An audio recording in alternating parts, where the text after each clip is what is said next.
I said, we just need to get this going because we got to leave here shortly. Good. Yep. Good to see all you guys here. I'll just touch on last year real quick. Obviously, it was disappointing. The way we ended was unacceptable.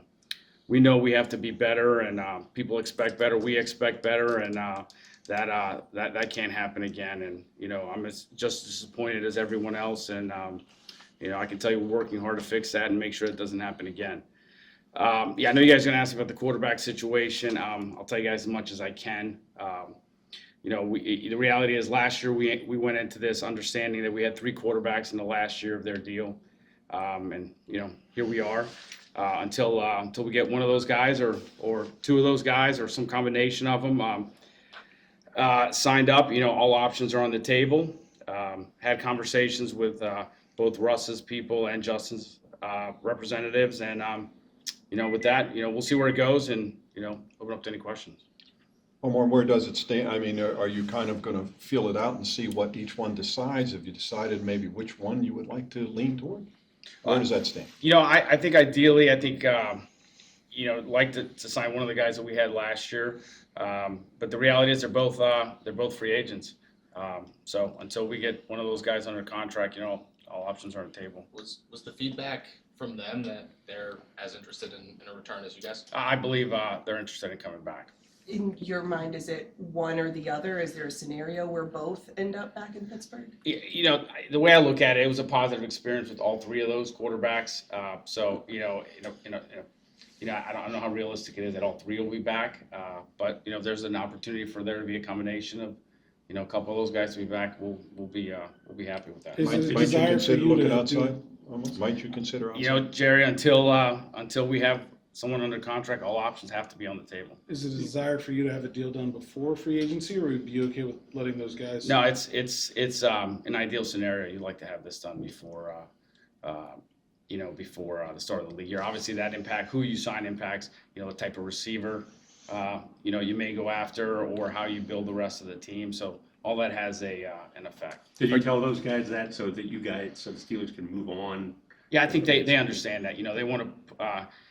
I truly believe those guys understand that. We want to put whoever the quarterback is under center in the best position to succeed, and for us to add pieces.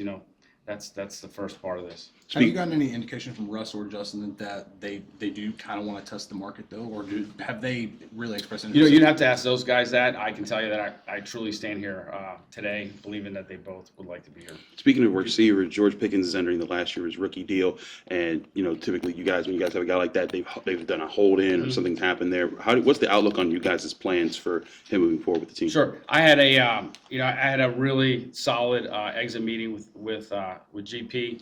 And I can tell you that he has a desire to be great. He has a desire to be great here. We have a desire for him to be great and to be great here. We'll see, with respect to the contract, we won't discuss that publicly, and usually those things are addressed at a later date. You mentioned pursuing a wide receiver, after you settle the quarterback situation. How much of a priority is it to add to that room? It's obviously a priority. I mean, I'm not going to run from that. That's just a reality. We have some guys that are free agents, and we weren't good enough at that position. So we'll look at everything. With the quarterback, would you like to be more than a 1-year deal with whoever you do sign? In a perfect scenario, I guess I guess we you'd like to have that security, but it's just you don't know how these things go. So. When you look at your projected cap space and your situation going into free agency, how aggressive do you plan to attack free agency with the kind of money that you have to spend? I'd say consistent with how we were the last couple of years. Has there been any conversations with Najee, and does this upcoming running back draft class potentially impact those plans at all? It's a good running back class for sure. It's an exciting group. We haven't closed the door on Najee. Have had conversations with Doug Henderson, his representative. So. All options are on the table. When you guys invested so heavily in the offensive line, you've made Pat Meyer a really important position coach for you. How do you evaluate the job that he's done developing some of this young talent, especially guys like Broderick? Yeah, we ended the season last year with 5 straight losses, and that's unacceptable. But not just the offensive line, everywhere we got to be better. I mean, we have to be self-aware, and we got to look ourselves in the mirror, and that goes for players, coaches, entire organization, top to bottom. And we got to ask ourselves, you know, what went wrong and why, and how do we fix it? How do we make sure it doesn't happen again? And you know, we have to get better. Do you consider your coaching staff to be set, or are you still open to additions or changes? You know, you guys will have to ask Coach T when you guys see him on that's here his area. Or you could possibly have a whole different quarterback room once again. Yeah. Is that would that set you back at all? I don't know if it'll set you back. I mean, the reality is that's not ideal. You know, you don't want to go with 3 new quarterbacks every season. That's not ideal. But that's just really where we're at right now. You know, Ben retired a couple years ago. He was our franchise guy for a lot of years, and you know, until we have that right person there, you know, it's probably going to be, you know, it's just going to be hopefully not like that, but you know, there's going to be we're going to have some flexibility. Omar, Jaylen's a restricted free agent. Does that make the decision with him a little easier, or where do you stand with him? Yeah, I mean, I'm confident that we're going to, you know, tender him and be in a position where Jaylen's going to be here.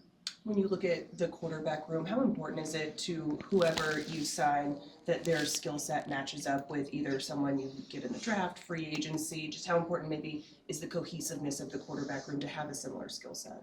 You know, it's, you know, in a perfect world, you'd have 3 number 1 guys, and that's just, you know, it's not reality, but you know, we're going to work hard to find the guy that's the best fit for us, and you know, different guys, you know, have different talents, and you know, we'll see where it goes. It's still early in that process. Speaking of the offensive line, when it comes to Broderick Jones, last year you said that he's eventually going to be a left tackle. Do you foresee him being your starting left tackle? I'd say it's a safe assumption that going into this, you know, that he'll be the left tackle.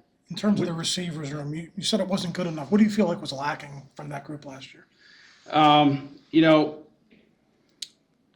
You know, overall, we just weren't good enough, Ray. You know, just, you know, you got to score more. The reality is you got to score a lot of points in the league in 2025 football. You got to score a lot of points, and we didn't score enough points. And, you know, there's a lot of reasons for that, and we just got to be better. How do you evaluate the job that Arthur Smith did coming in his first year, and how difficult is his job, depending on what happens with the quarterback, to try to maintain some cohesion in the offense from year to year? Yeah, you know, Arthur did a really good job. I like Arthur a lot, and we work well together. I mean, you said it, the quarterback has to be, we have to resolve the quarterback situation, and, you know, once we get that resolved, we'll do our best to help surround that person with the right pieces to make Arthur's job a lot easier. Omar, you mentioned that until you have a quarterback, you have to evaluate all options. You know, there were reports that Matt Stafford's camp is allowed to talk with. Have you had conversations with them, and what have been the nature of those kind of conversations? I'll say, like I said, all options are on the table. You know, we don't have we don't have one of our guys on the contract, so I have to, I owe it to everyone to, you know, keep all options on the table. I'm not gonna say that that's accurate or not, you know, but all options are on the table. How do you think Russell did the final month of the season? How's the organization evaluate his last? Yeah, month? I don't know if it's fair. Just you know, we lost five straight games. It's unacceptable, and I'm not saying that's Russ's fault. I mean, it's organizationally, we just got to be better. But how much does maybe that last month or so factor into the decisions going forward with him? How do you kind of weigh that into his entire body of work? Yeah, I think, you know, obviously it was disappointing, but we have to dissect everything, and we've been in the process of doing that and identifying what the problems were and make sure those things don't happen again. Omar, you guys were 10-3 at one point. At that point, did you guys feel like we got something here? You know, obviously you're 10-3, you're naturally going to feel good. I mean, you guys all did, the fan base did, and you know, felt good. You know, we made a couple trades down there, and those trades were made with the intent of helping us down the stretch and get to the playoffs and win playoff games and, you know, achieve our ultimate goal of winning the Super Bowls. But we're extremely disappointed, obviously. Yeah, a lot of people were talking about blowing it up. You think you guys are, you know, strategic piece or two away from being a division contender? I think we have some very talented people on the roster, and I think we add some more talented people, and I think we have a chance. I really do. When you look at the trades that you made, you mentioned those trades at the deadline. How do you evaluate the success of those trades? Did you envision maybe bigger roles for each of those guys? You know, I think both those guys helped us. If I had to do it again, I would do it again. But at the end of the day, the result was, you know, we lost 5 straight games, and that's not good enough. You guys are looking at cornerback in free agency, and with Dante Jackson, is he an option? Have you started to be talking to people? Yeah, we've had a conversation with Dante. You know, it was a good experience with Dante. He got the ball back for us a lot, if I'm not mistaken. I think it was 7 times between the interceptions and the fumble recoveries. But you know, he's a free agent, so again, options are on the table. All options are on the table. Omar, looking at the draft, how much of a priority, or is it a priority to restock and maybe start to rebuild that defensive line? It's important. You know, we weren't good enough down the stretch, Jerry. So, you know, but unfortunately, we have the resources from a cap standpoint to address it maybe in free agency, and you know, there's some maybe some trade candidates out there, and the draft. This is a really good draft to the defensive line.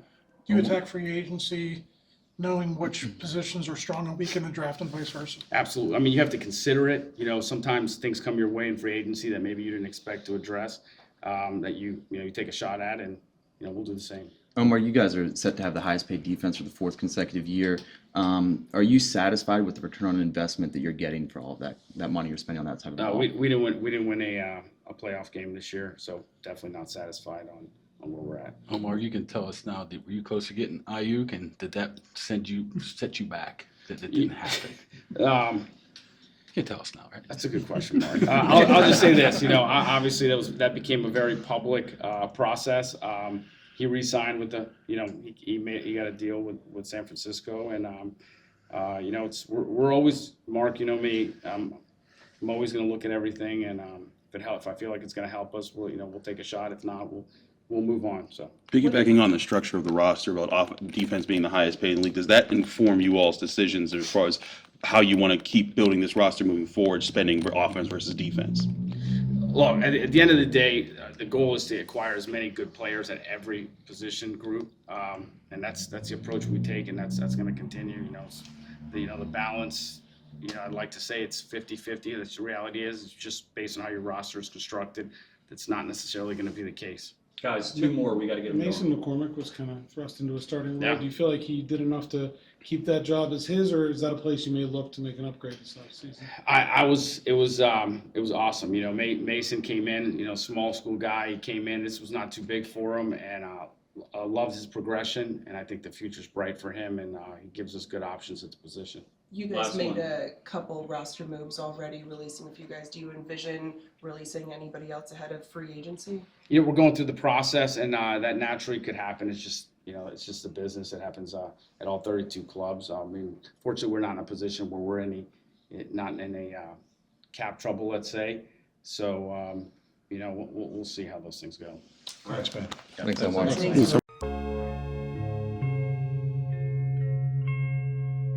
Thank you for checking out this content from Post-Gazette Sports. If you watch this video on YouTube, please like the video and subscribe to our channel. For all of the sports coverage the Post-Gazette has to offer, visit post-gazette.com.